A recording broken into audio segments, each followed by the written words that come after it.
Okay, okay, pick your jaws off the floor. I'm not a zoo exhibit. Wow, Mr. Howe is even scarier than I thought. To think he could even make Sona come in early, not to mention getting her to work on the set list. Maybe Howe is the demon. A snappily dressed Chinese demon who likes throwing things. That's totally evil. You guys are ridiculous, you know that? Nah, I don't think he's a demon. More like a robot who's only programmed to do music and look good in suits. Ha, I'd believe that. You guys won't believe this, but last week Alexis went in the morning to get her clarinet and accidentally clicked it. When she came back a day later, she was still in the same spots. Like he hadn't moved an inch. So creepy. I actually think Hal lives in the orchestra room. Apparently the janitor was passing by one night and heard Hal practicing the piano. Completely freaked out because he thought it was Mr. Song's ghost. So he's a demon robot who's also a ghost. That explains so much. Okay, enough crazy talk. Get your butts in your chairs so we can start. As the players file to their seats, I glance over at Hal. He's still grimacing at the scores I brought, giving no indication whatsoever that he knows what we're saying about them. Come to think of it, I have no idea what Hal does outside of music. Ever since we've met, I've only ever seen him working on stuff for orchestra. If it's his first time in this country, you'd think he'd take the opportunity to go out more often. Then again, if he's anything like my father, music is probably his entire life, and he probably thinks it should be everyone else's life too. Today's practice seems to support my suspicions. Now that we finalize most of the concert songs, Howe is really putting the players through their paces. He forces the orchestra to grind through the same page of Tchaikovsky for at least an hour, constantly singling out violinists. By the time he finally moves on, everyone is either exhausted from being picked on or bored out of their minds from waiting. As practice drags on, things steadily go downhill. The harder Howe drives the ensemble, the more tired and frustrated they get, and the worse they end up playing, which of course only makes Howe push them harder for their perceived slacking. By the time practice draws to a close, I can practically see the vein in Howe's forehead throbbing under his skin. After the last song, he smacks his baton against the podium and barks out several orders in Chinese.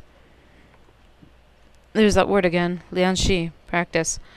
Howe repeats it forcefully, points at the clock, and draws 5 large circles in the air.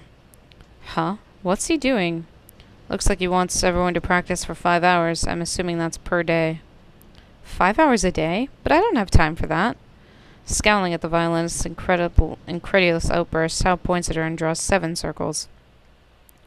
For the violins, maybe 7 hours. A roar of dissent rises from the players. That's so unreasonable. Even Mr. Song never made us do that much. Just because he doesn't have a life outside of the orchestra doesn't mean that we're the same. As the entire ensemble breaks into vehement protest, Howe smacks his baton against the podium until everyone quiets down. Oh, God. It's that same tone of voice he uses when he's scolding me. The rest of the orchestra must also realize he's reprimanding them because their faces grow dark with resentment. They pack up their instruments in stony-faced silence. Before she leaves, though, one of the flutists calls over to me. Hey, Sona, are you doing anything this weekend? Why? Truthfully, I'm kind of surprised she'd ask me out of the blue. I didn't think I was that close with any of the orchestra members. In fact, I'm not even sure I remember what this girl's name is. Some of us were thinking about trying the new dim sum place on Saturday. Would you be interested in coming with us? I see how it is. They're probably thinking I can give them recommendations or help them order. Well, too bad my level of Chinese isn't going to be useful. Not interested. Ask Hao instead. He'd be pretty useful in this situation, don't you think? From the looks on the girls' faces, that was one possibility they definitely hadn't been considering. Or not. Well, Mr. Howe is probably too busy. He's always working on the weekends, right? We wouldn't want to inconvenience him. Plus, he might get upset that we're going out instead of practicing. The friend puts it the most bluntly. Whether he knows Chinese or not, no one's going to have fun with someone that uptight around. The other girls quickly shush her.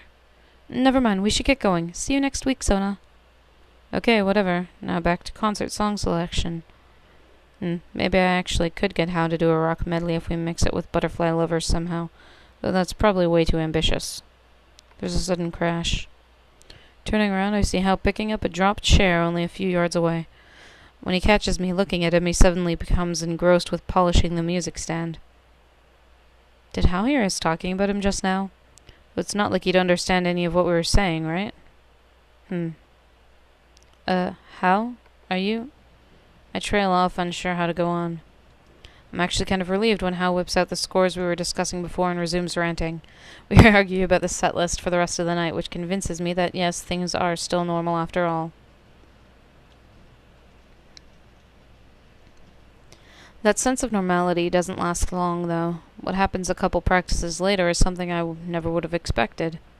Things start off typically enough, of course. By now, the rest of the orchestra is used to me arriving on time, or even earlier if I have to discuss something with Hal. So I get a couple waves as I walk in, but no more stares of disbelief or accusations of being the devil. It's only when I reach my usual place by the piano that I realize something is off. I'm actually earlier than Hal today. I wonder... Wait a sec. Does that mean... No way. Hal's late for practice? Startled, the other orchestra members look around the room, eyes growing wide once they realize I'm right. How is that possible? Has anyone ever seen him leave the orchestra room? Oh god, it's a sign of the apocalypse, you guys. Tuba player. As everyone starts panicking, I scan the conductor's podium, then the desk that Hal usually works at. Did Hal leave a note? Is he sick? No, something as measly as the stomach flu wouldn't stop him. I seriously can't think of any reason he'd miss practice. Unless something bad happened to him on the way here. For some reason my heart flip-flops in my chest. It's probably those thugs they saw you with him. Is he in the street? Downtown even? What if Donnie D sent his goons after Hal instead of me? The door flies open just as my hand reaches the knob. I'm forced to the side as a tardy group of musicians streams in, all laughing loudly. Smack dab in the middle of their pack, wearing an uncharacteristically broad smile on his face, is none other than... The Hal?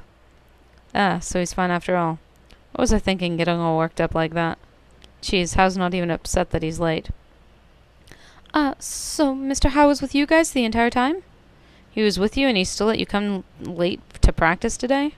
What did I say? The apocalypse is nearly upon us. One of the people who came in with Hal, the percussionist, I think, shoots everyone a thumbs-up sign. Relax, guys. We just took Hal out to lunch and taught him some English. He's totally cool now. He gives Hal a hearty slap on the back. Not only does Hal let him get away with it, but he actually even chuckles. I finally have the sense to shut my mouth, which has been hanging open for the last 2 minutes. Can't believe Hal actually laughed just now. I've been working with him for the past week, and I've never heard him laugh. Meh, good for him, I guess. If he can chum it up with the rest of the orchestra and learn more English, that'll make preparing for the concert all that much easier. And it's not like I was going to teach him English myself anyway, not when we were getting along well enough without it. What with the Italian? Despite myself, I sneak another glance at Hal's smiling face. He really does look happy, standing up there with the others. Given that this is the first time anyone, including myself, has bothered to interact with him outside of orchestra, I suppose I shouldn't be so surprised. Even if Hal's life revolves around music, no one can keep up the high-strung conductor's 24/7 thing. High-strung conductor thing 24/7. Even Hal must want to hang out normally every once in a while. So, really, good for him. The percussionist prods Hal again. Hey Hal, you should tell everyone your favorite English words.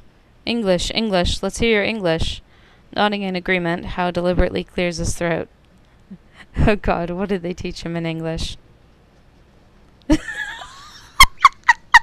Sup, girlfriends, I be totes bitching.